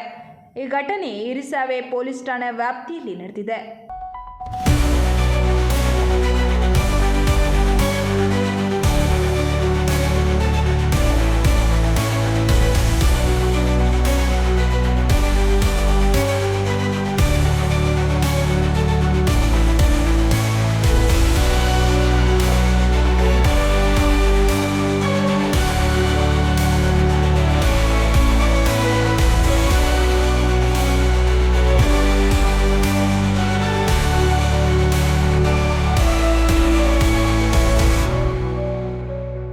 ಪಟ್ಟಣದ ಖಾಸಗಿ ಶಾಲಾ ಒಕ್ಕೂಟದ ವತಿಯಿಂದ ಸೆಪ್ಟೆಂಬರ್ 13ರಂದು ಮಾರುತಿ ಕಲ್ಯಾಣ ಮಂಟಪದಲ್ಲಿ ಶಿಕ್ಷಕರ ದಿನಾಚರಣೆ ನಡೆಯಲಿದೆ ಎಂದು ಖಾಸಗಿ ಶಾಲಾ ಒಕ್ಕೂಟದ ಉಪಾಧ್ಯಕ್ಷ ಗೋವಿಂದ ರಾವ್ ತಿಳಿಸಿದರು. ಅರಕಲಗೂಡಿನಲ್ಲಿ ಪತ್ರಿಕಾಗೋಷ್ಠಿಯಲ್ಲಿ ಮಾತನಾಡಿದ ಅವರು, ಕೋಟೆ ಕೊತ್ತಲು ಗಣಪತಿ ದೇವಾಲಯದಿಂದ ಮೆರವಣಿಗೆ ಬಳಿಕ ವೇದಿಕೆ ಕಾರ್ಯಕ್ರಮ ನಡೆಯಲಿದ್ದು ಶಾಸಕ ಎ ಮಂಜು ಉದ್ಘಾಟಿಸಲಿದ್ದಾರೆ. ರುದ್ರಯ್ಯ ಹಿರೇಮಠ್ ಪ್ರಧಾನ ಭಾಷಣಕಾರರಾಗಿದ್ದಾರೆ. ಈ ಸಂದರ್ಭದಲ್ಲಿ ಪ್ರತಿಭಾವಂತ SSLC ವಿದ್ಯಾರ್ಥಿಗಳು ಹಾಗೂ ಉತ್ತಮ ಶಿಕ್ಷಕರಿಗೆ ಸನ್ಮಾನ ಮಾಡಲಾಗುವುದು. ವಿದ್ಯಾರ್ಥಿಗಳು, ಪೋಷಕರು ಹಾಗೂ ಶಿಕ್ಷಕರು ಹೆಚ್ಚಿನ ಸಂಖ್ಯೆಯಲ್ಲಿ ಭಾಗವಹಿಸಬೇಕೆಂದು ಮನವಿ ಮಾಡಿದರು. ಈ ವೇಳೆ ಕಾರ್ಯದರ್ಶಿ ಸಂತೋಷ್ ಬೈತಲ್, ಖಜಾಂಚಿ ಸಂತೋಷ್, ನಿರ್ದೇಶಕ ನಯಾಜ್ ಪಾಷಾ ಹಾಗೂ ಸದಸ್ಯ ಆಸಿಂ ಉಪಸ್ಥಿತರಿದ್ದರು. ಅನುದಾನ ರಹಿತ ಖಾಸಗಿ ಶಾಲೆಗಳ ಒಕ್ಕೂಟದಿಂದ ದಿನಾಂಕ 13/9/2025 ಮಾರುತಿ ಕಲ್ಯಾಣ ಮಂಟಪದಲ್ಲಿ ಶಿಕ್ಷಕರ ದಿನಾಚರಣೆಯನ್ನು ಏರ್ಪಡಿಸಿದ್ದೇವೆ. ಇದರ ಪೂರ್ವನ್ವಯ ಈಗಾಗಲೇ ನಮ್ಮ ಖಾಸಗಿ ಶಾಲೆಯಲ್ಲಿ ಕೆಲಸ ಮಾಡ್ತಕ್ಕಂಥ ಎಲ್ಲ ಶಿಕ್ಷಕರಿಗೂ ಒಂದು ಕ್ರೀಡಾಕೂಟವನ್ನು ಏರ್ಪಡಿಸಿ ಅದರಲ್ಲಿ ವಿನ್ನರನ್ನು ಆಯ್ಕೆ ಮಾಡಿದ್ದೇವೆ. ಈ ತತ್ಸಂಬಂಧವಾಗಿ ನಾವು 13ನೇ ತಾರೀಕು ಅರ್ಕಲೂಡು IBಯಿಂದ ಗಣಪತಿ ಪೆಂಡಾಲ್ವರೆಗೆ ಒಂದು ಪ್ರೊಸೆಷನ್ ಇಟ್ಕೊಂಡಿದ್ದೀವಿ. ಈ ಪ್ರೊಸೆಷನಲ್ಲಿ ಟೀಚರ್ಸು, ಮ್ಯಾನೇಜ್ಮೆಂಟು ಮತ್ತು ಎಲ್ಲರೂ ಆಹ್ವಾನಿಸಿದ್ದೀವಿ. ನಂತರ ನಾವು ಮಾರುತಿ ಕಲ್ಯಾಣ ಮಂಟಪಕ್ಕೆ ಹೋಗಿ ಅಲ್ಲಿ ಕಾರ್ಯಕ್ರಮನ ಆಯೋಜನೆ ಮಾಡಿಕೊಳ್ತಾ ಇದ್ದೀವಿ. ಎಲ್ಲ ಖಾಸಗಿ ಶಾಲೆಗಳು ಏನು ತಾಲೂಕಿನಲ್ಲಿ 21 ಖಾಸಗಿ ಶಾಲೆಗಳು ಇದ್ದಾರೆ, ಎಲ್ಲರೂ ಸಹ ನಮಗೆ ಕೈಗೂಡಿಸಿದ್ದಾರೆ. ಎಲ್ಲ ವಿಚಾರದಲ್ಲೂ ಕೈಗೂಡಿಸಿದ್ದಾರೆ, ಸಹಕಾರ ಮಾಡಿದ್ದಾರೆ. ಈ ಕಾರ್ಯಕ್ರಮವನ್ನು ನಮ್ಮ ತಾಲೂಕಿನ ಮಾನ್ಯ ಶಾಸಕರಾದಂಥ ಎ ಮಂಜು ಸರ್ ಅವರು ಉದ್ಘಾಟನೆ ಮಾಡ್ತಿದ್ದಾರೆ. ಮುಖ್ಯ ಅತಿಥಿಗಳಾಗಿ DDP ಬಾಲರಾಮ್ ಸರ್ ಹಾಸನ ಅವರು ಸಹ ಕಾರ್ಯಕ್ರಮದಲ್ಲಿ ಭಾಗವಹಿಸ್ತಾರೆ. ಮತ್ತು block education officer BO KP Narayan ಅವರು ಸಹ ಕಾರ್ಯಕ್ರಮದಲ್ಲಿರ್ತಾರೆ. ನಮ್ಮ ಹಾಸನ ಖಾಸಗಿ ಶಾಲೆಗಳ ಒಕ್ಕೂಟದ ಉಪಾಧ್ಯಕ್ಷರಾದಂಥ ಶ್ರೀಮತಿ ತಾರಾ S ಸ್ವಾಮಿ ಅವರು ಸಹ ಹಾಜರಿರ್ತಾರೆ. ಹಾಗೆ ನಮ್ಮ ತಾಲೂಕಿನ ಖಾಸಗಿ ಶಾಲೆಗಳ ಒಕ್ಕೂಟದ ಅಧ್ಯಕ್ಷರಾದಂಥ AR ಸುಬ್ರಾವ್ ಅವರು ಸಹ ಆ ವೇದಿಕೆಯಲ್ಲಿ ಅಧ್ಯಕ್ಷತೆ ವಹಿಸ್ಕೋತಾ ಇದ್ದಾರೆ. ಮುಖ್ಯ ಭಾಷಣಕಾರರಾಗಿ ನಮ್ಮ ಕಾರ್ಯಕ್ರಮಕ್ಕೆ ರುದ್ರಯ್ಯ ಹಿರೇಮಠ್ ಇವರು ಇಂಡಿಯನ್ ಪಬ್ಲಿಕ್ ಸ್ಕೂಲ್ ತುರುವೇಕೆರೆ ಇವರು ಮುಖ್ಯ ಭಾಷಣಕಾರರಾಗಿ ಭಾಗವಹಿಸ್ತಾ ಇದ್ದಾರೆ. ಈ ಕಾರ್ಯಕ್ರಮದಲ್ಲಿ ನಾವು ಕ್ರೀಡೆಯಲ್ಲಿ ಗೆದ್ದಂಥ ಎಲ್ಲ ಶಿಕ್ಷಕರಿಗೂ ಮತ್ತು ಪ್ರತಿ ಶಾಲೆಯಿಂದ ಒಳ್ಳೆಯ ಅನುಭವ ಇರತಕ್ಕಂಥ ಶಿಕ್ಷಕರು ಮತ್ತು ಪ್ರತಿಭಾವಂತ ಶಿಕ್ಷಕರಿಗೆ ಸನ್ಮಾನ ಕಾರ್ಯಕ್ರಮ ಇದೆ. ಹಾಗೆ 24-25ನೇ ಸಾಲಿನಲ್ಲಿ ಅತಿ ಹೆಚ್ಚು ಅಂಕ ಗಳಿಸಿದಂಥ ಅರ್ಕಲೂಡು ತಾಲೂಕಿನ ಎಲ್ಲ ಹೈಸ್ಕೂಲ್ನ ವಿದ್ಯಾರ್ಥಿಗಳಿಗೆ ಸನ್ಮಾನ ಕಾರ್ಯಕ್ರಮವನ್ನು ಸಹ ಇಟ್ಕೊಂಡಿದ್ದೀವಿ. ಈ ಕಾರ್ಯಕ್ರಮದಲ್ಲಿ ಎಲ್ಲರಿಗೂ ಸಹ ನಾವು ಒಂದು ವಿಜೃಂಭಣೆಯಿಂದ ಕಾರ್ಯಕ್ರಮ ಮಾಡಬೇಕು ಅಂತ ಒಂದು ನಮ್ಮ ಸಂಘ ತೀರ್ಮಾನ ಮಾಡಿದ್ರಿಂದ ನಾವೆಲ್ಲ ಸೇರಿ ಒಂದು ಹೊಸತನವನ್ನು ನಾವು ಏರ್ಪಡಿಸ್ಕೊಂಡಿದ್ದೇವೆ ಖಾಸಗಿ ಶಾಲೆ ಒಕ್ಕೂಟದಿಂದ ಅಂತ ಹೇಳಿ ಎಲ್ಲರಿಗೂ ನಾನು ಅವ್ರಿಗೆ ಸ್ವಾಗತವನ್ನು ಕೋರ್ತಾ ಇದ್ದೀನಿ. ರೂಪ ಎಂಬುವರ ಮೇಲೆ ನಡೆದ ಹಲ್ಲೆ ಮತ್ತು ದೌರ್ಜನ್ಯ ಪ್ರಕರಣದಲ್ಲಿ ಆರೋಪಿಗಳಾದ ಪತಿ ಮಧು ಹಾಗೂ ವಕೀಲ ಟಿ ಯೋಗೇಶ್ ವಿರುದ್ಧ ಕಾನೂನು ಕ್ರಮ ಕೈಗೊಳ್ಳಬೇಕೆಂದು ಮಹಿಳಾ ಧ್ವನಿ ಸಮಾಜ ಸೇವಾ ಸಂಘದ ರಾಜ್ಯ ಘಟಕದ ಅಧ್ಯಕ್ಷೆ ಅನ್ನಪೂರ್ಣ ಗೌಡ ಒತ್ತಾಯಿಸಿದರು. ನಗರದಲ್ಲಿ ನಡೆದ ಪತ್ರಿಕಾಗೋಷ್ಠಿಯಲ್ಲಿ ಮಾತನಾಡಿದ ಅವರು, ರೂಪಾ ಅವರು 6 ವರ್ಷಗಳ ಹಿಂದೆ ಮಧು ಅವರೊಂದಿಗೆ ವಿವಾಹವಾಗಿದ್ದರು. ಕಳೆದ 3 ತಿಂಗಳಿನಿಂದ ಮಧು ಕಾಣೆಯಾಗಿದ್ದು, ಇದೀಗ ಅವರು ವಕೀಲ ಯೋಗೇಶ್ ಜೊತೆಗೂಡಿ ರೂಪಾ ಅವರ ಮೇಲೆ ಹಲ್ಲೆ ನಡೆಸಿದ್ದಾರೆ. ಈ ಇಬ್ಬರ ವಿರುದ್ಧ ತಕ್ಷಣವೇ ಕಾನೂನು ಕ್ರಮ ಕೈಗೊಳ್ಳಬೇಕು ಎಂದು ಆಗ್ರಹಿಸಿದರು. ಅದನ್ನು ಸರಿ ಮಾಡ್ತೀನಿ ಅಂತ ಹೇಳಿ ಟಿ ಯೋಗೇಶ್ ಅಂತ ಹೇಳಿ ಒಬ್ಬರು ಲಾಯರು ಆಫೀಸಿಗೆ ಕರೆಸ್ಕೊಳ್ತಾರೆ. ಸತತವಾಗಿ ಗಂಡನೂ ಕೂಡ ತುಂಬ ಟೈಮಿಂದ ಹಿಂಸೆ ಕೊಡ್ತಾನೆ ಇದ್ದಾನೆ. 3 ತಿಂಗಳಿಂದ ಮನೆ ಬಿಟ್ಟೋಗಿದ್ದ. ಹೆಣ್ಮಗಳನ್ನ ನೋಡ್ಕೊಳ್ತಾನೆ ಇರಲಿಲ್ಲ. ಇವರು ಚಿಕ್ಕಪ್ಪನ ಮಕ್ಕಳು, ಹೆಣ್ಮಕ್ಳು, ಇವರು ದೊಡ್ಡಮ್ಮನ ಮಗಳದಿರು ಎಲ್ಲ ಇವರನ್ನ ನೋಡ್ಕೊಳ್ಳೋ ಪರಿಸ್ಥಿತಿ. ಅಂಥ ಒಂದು ಸಮಯದಲ್ಲಿ ಲಾಯರು ಬಾ ಮೇಲೆ ನೀನು ಆಫೀಸಿಗೆ ಅಂತ ಹೇಳಿದ್ದಾರೆ. ಇವಳು ಆಫೀಸಿಗೆ ಹೋಗಿದ್ದಾಳೆ. ಹೋಗಿ ಆದಮೇಲೆ ಅಲ್ಲಿಗೆ ಮಧುನ್ನೂ ಕೂಡ ಕರೆಸ್ಕೊಂಡಿದ್ದಾರೆ. ಯಾರು ಲಾಯರು ಟಿ ಯೋಗೇಶ್ ಅನ್ನೋರು ಕರೆಸ್ಕೊಂಡಾಗ ಅವನು ಹಲ್ಲೆ ಮಾಡೋಕ್ಕೆ ಪ್ರಯತ್ನ ಮಾಡಿದ್ದಾನೆ ಹುಡುಗಿಗೆ. ಆಗ ಹುಡುಗಿ ಸ್ವಲ್ಪ ಕೊಳ್ಪಟ್ಟು ಹಿಡ್ಕೊಂಡು ನನ್ನ ಹೊಡಿಬೇಡಿ ಕಣ್ರಿ, ನನ್ನ ಯಾಕೆ ಹೊಡಿತಿದ್ದೀರಿ ಅಂಥೇಳಿ ಸ್ವಲ್ಪ ಇದು ಮಾಡೋಕ್ಕೆ. ಆಗ ಏಕಾಏಕಿ ಬಂದು ಟಿ ಯೋಗೇಶ್ರವ್ರು ಏನು ಮಾಡಿದ್ದಾರೆ ಅಂತಂದರೆ ಈ ಹುಡುಗಿಗೆ ಅಟ್ಯಾಕ್ ಮಾಡಿ ಹೊಡೆದಿದ್ದಾರೆ, ಚೆನ್ನಾಗಿ ಹೊಡೆದಿದ್ದಾರೆ. ಹೊಡೆದಾಗ ಕೈ ಬೆರಳು ಮತ್ತು ಇಡೀ ಶರೀರದಲ್ಲೆಲ್ಲ ಉಸಿರಾಟದ ಸಮಸ್ಯೆನೂ ಆಗಿದೆ. ಈಗ ಹುಡುಗಿನ ಸಂಜೀವಿನಿ ಆಸ್ಪತ್ರೆಯಲ್ಲಿ ಅಡ್ಮಿಂಟ್ ಆಗಿದ್ದಾಳೆ. ಆ ಕೂಡಲೇ ನಿನ್ನೆ ಅಡ್ಮಿಂಟ್ ಆದರೆ ಇವತ್ತು ಅಡ್ಮಿಂಟಲ್ಲಿ ಇದ್ದಂಗೆ ನಾವು ಈಗ ಕರ್ಕೊಬಂದಿರೋದು ಇಲ್ಲಿಗೆ. ಆ ಹುಡುಗಿಗೆ ಉಸಿರಾಟದ ತೊಂದರೆ ಜೊತೆಗೆ ಬೆರಳು ಡ್ಯಾಮೇಜ್ ಆಗಿದೆ. ಈಗ ಗಂಡ ಹೆಂಡತಿ ಗಲಾಟೆ ಮಾಡ್ಕೊಳ್ತಾರೆ, ನಾಳೆ ಒಂದಾಗ್ತಾರೆ. ಲಾಯರ್ ಯಾಕೆ ಈ ಥರ ಮಾಡಿದ್ದಾರೆ? ಯೋಗೇಶ್ ಲಾಯರ್ ಅವರು, ಅವ್ರ ಕರ್ತವ್ಯನೇ ಬೇರೆ ಇರ್ತದೆ ವಕೀಲರು ಅಂದಾಗ. ಅವ್ರು ಈ ರೀತಿ ಹಲ್ಲೆ ಮಾಡೋದಾದರೆ ಏನು ಅರ್ಥ ಇದಕ್ಕೆ? ಕಾನೂನು ಎಲ್ಲಿಗೆ ಹೋಗಿದೆ? ಆಮೇಲೆ ಈಗ ನಮಗೆ ಸ್ಟೇಷನಿಂದನೂ ಫೋನ್ ಮಾಡ್ತಾ ಇದ್ದಾನೆ ನಾನು ಇಲ್ಲಿಗೆ ಬಂದ ಮೇಲೆ. ಆಮೇಲೆ ಇವಳು ಗಂಡನೂ ಫೋನ್ ಮಾಡ್ತಾ ಇದ್ದಾನೆ, ಪ್ರತಿಯೊಬ್ಬರು ಫೋನ್ ಮಾಡ್ತಾ ಇದ್ದಾರೆ. ನಾನು ಹೇಳೋದು ಒಂದೇ ಒಂದು ಉದ್ದೇಶ ಏನಂತಂದರೆ, ನಮಗೆ ಆ ಲಾಯರು ಯೋಗೇಶ್ ಲಾಯರ್ ಏನಿದ್ದಾರೆ ಅವ್ರ ಮೇಲೆ ಕಠಿಣ ಕ್ರಮ ಆಗಬೇಕು. ನಿನ್ನೆ ರಾತ್ರಿನೂ 10-12 ಜನ ಲಾಯರ್ ಹೋಗಿ ಮಹಿಳಾ ಠಾಣೆಯಲ್ಲಿ ಪಂಚಾಯತ್ಗೆ ಕೂತಿದ್ದಾರೆ. ಇವರು ಯಾವುದಕ್ಕೂ ಒಪ್ಪಿಲ್ಲ, ಹಲ್ಲೆ ಒಳಗಾಗಿದೆ, ತುಂಬ ಏಟಾಗಿದೆ, ಟ್ರೀಟ್ಮೆಂಟಲ್ಲಿದ್ದಾಳೆ ಹುಡುಗಿ. ಹಾಗೆ ಅವನ ಗಂಡ ಮಧುನೂ ಕೂಡ ಅವರಿಬ್ಬರನ್ನೂ ಅರೆಸ್ಟ್ ಮಾಡಬೇಕು, ಲಾಯರ್ನೂ ಮಾಡಬೇಕು, ಹಾಗೆ ಮಧು ಅವ್ರ ಗಂಡನೂ ಮಾಡಬೇಕು. ಈ ಥರ ಅವ್ರನ್ನ ವಕೀಲಗಿರಿಯಿಂದ ವಜಾಗೊಳಿಸ್ಬೇಕು ಅಂತ ಹೇಳಿ ನಾನು ಇವತ್ತು ಕೇಳ್ತಾ ಇದ್ದೀನಿ. ಈ ವೇಳೆ ಪತ್ನಿ ರೂಪಾ ಮಾತನಾಡಿ, ಇತ್ತೀಚೆಗೆ ಮಧು ಅವರಿಗೆ ಪರಿಚಿತರಾದ ವಕೀಲ ಯೋಗೇಶ್ ರಾಜಿ ಮಾಡುವುದಾಗಿ ಹೇಳಿ ನನ್ನನ್ನು ಕಚೇರಿಗೆ ಕರೆಸಿಕೊಂಡರು. ಅಲ್ಲಿ ಪತಿ ಮಧು ಹಾಗೂ ಯೋಗೇಶ್ ಇಬ್ಬರು ಸೇರಿ ನನ್ನ ಮೇಲೆ ಹಲ್ಲೆ ನಡೆಸಿ ಎಡಗೈ ಬೆರಳನ್ನು ಮುರಿದಿದ್ದಾರೆ. ಪ್ರಸ್ತುತ ನಾನು ಆಸ್ಪತ್ರೆಯಲ್ಲಿ ಚಿಕಿತ್ಸೆ ಪಡೆಯುತ್ತಿದ್ದೇನೆ ಎಂದು ತಿಳಿಸಿದ ಅವರು, ಪತಿ ಆಟೋ ಚಾಲಕರಾಗಿದ್ದು ನನ್ನ ಹೆಸರಿನಲ್ಲಿ ಸುಮಾರು 15 ಲಕ್ಷ ರೂಪಾಯಿ ಸಾಲ ಮಾಡಿದ್ದಾರೆ. ಇದೀಗ ನನ್ನನ್ನು ಬಿಟ್ಟು ದೂರವಾಗಿದ್ದು ರಾಜಿ ಮಾಡುವ ನೆಪದಲ್ಲಿ ಕರೆಸಿ ಹಲ್ಲೆ ನಡೆಸಿದ್ದಾರೆ. ಇವರಿಬ್ಬರ ವಿರುದ್ಧ ಸೂಕ್ತ ಕಾನೂನು ಕ್ರಮ ಕೈಗೊಳ್ಳಬೇಕು ಎಂದು ಒತ್ತಾಯಿಸಿದರು. ಪತ್ರಿಕಾಗೋಷ್ಠಿಯಲ್ಲಿ ರಾಧಿಕಾ, ಗಾಯತ್ರಿ, ವಸಂತ ಸೇರಿದಂತೆ ಹಲವರು ಹಾಜರಿದ್ದರು. ಏನು ತೀರ್ಮಾನ ಏನು ಮಾಡಿಲ್ಲ, ಏಕಾಏಕಿ ಇಬ್ಬರು ಆಫೀಸು ಇಲ್ಲಿ MG ರೋಡಲ್ಲಿದೆ ಸರ್ ಅವ್ರ ಆಫೀಸು. ಕರೆದ್ರು ನನ್ನನ್ನು, ನಾನು ಹೋಗ್ಬಿಟ್ಟು ಅವ್ರು ಮಾತಾಡ್ತಾನೆ ಇದ್ದರು. ನಮ್ಮ ಮನೆಯವ್ರು ಏನು ಮಾತಾಡ್ತಿರ್ಲಿಲ್ಲ, ಲಾಯರೇ ಎಲ್ಲ ಮಾತಾಡ್ತಾಯಿದ್ರು. ಆಮೇಲೆ ಇಬ್ಬರೂ ನೀನು ಹೋಗು ಆಚೆಗೆ ಅಂತ ಕಳಿಸಿದ್ರು. ಹೊಡೆಯಕ್ಕೆ ಬಂದ್ರು ಇಬ್ಬರು. ನಾನು ನಮ್ಮ ಮನೆಯವ್ರು ಕೊಳ್ಪಟ್ಟಿ ಇಟ್ಕೊಂಡೆ. ಲಾಯರ್ ಬಂದ್ಬಿಟ್ಟು ಬೆಟ್ಟೆ ಮುರಿದಾಕ್ಬಿಟ್ರು. ಬೆಟ್ಟು ಮುರಿದಾಕಿದ ತಕ್ಷಣ ಕೆಳಗಡೆ ರಕ್ತ ಎಲ್ಲ ಬಿತ್ತು ಅಂತ ಹೇಳಿ ಕೆಳಗಡೆ ಬಿದ್ದೆ ನಾನು. ಇಬ್ಬರು ಕಾಲಲ್ಲಿ ಜಾಡ್ಸ್ ಒದ್ರು. ನಾನು ಕಿರ್ಚಾಡ್ತಾ ಇದ್ದೆ, ಕೂಗಾಡ್ತಾ ಇದ್ದೆ. ಅವರಿಬ್ಬರು ಕೆಳಗಡೆ ಓಡೋದ್ರು ಸರ್.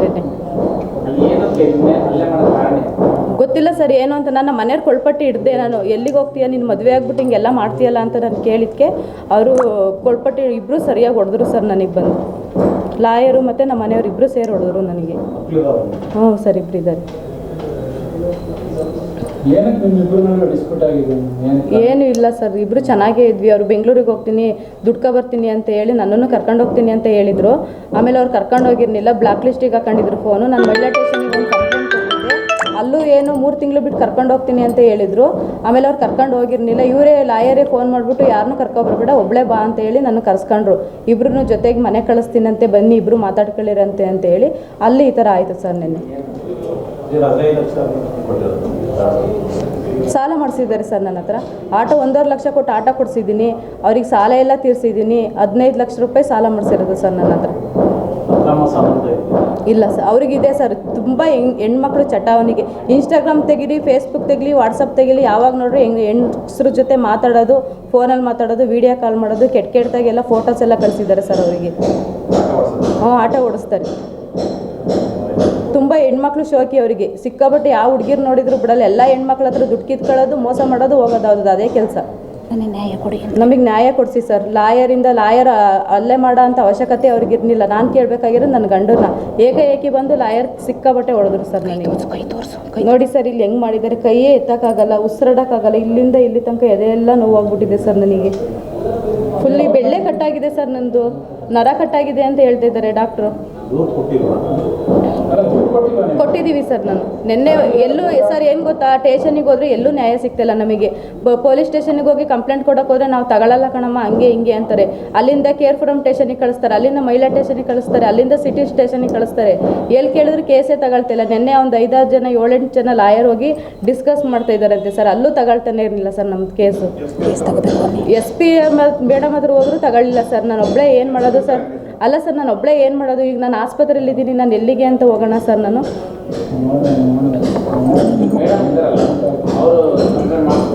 ಇಲ್ಲ ಸರ್, ಅವ್ರು ಮೇಡಮಿಗೆ ಹೇಳಿದ್ಕೆ ನಿಮಗೆ ನ್ಯಾಯ ಕೊಡಿಸ್ತೀನಿ ಅಂತ. ಈಗ ಬರ್ತಾರೆ ಸರ್ ಇವಾಗ. ಕೊನೆಯಲ್ಲಿ ಮತ್ತೊಮ್ಮೆ ಮುಖ್ಯಾಂಶಗಳು.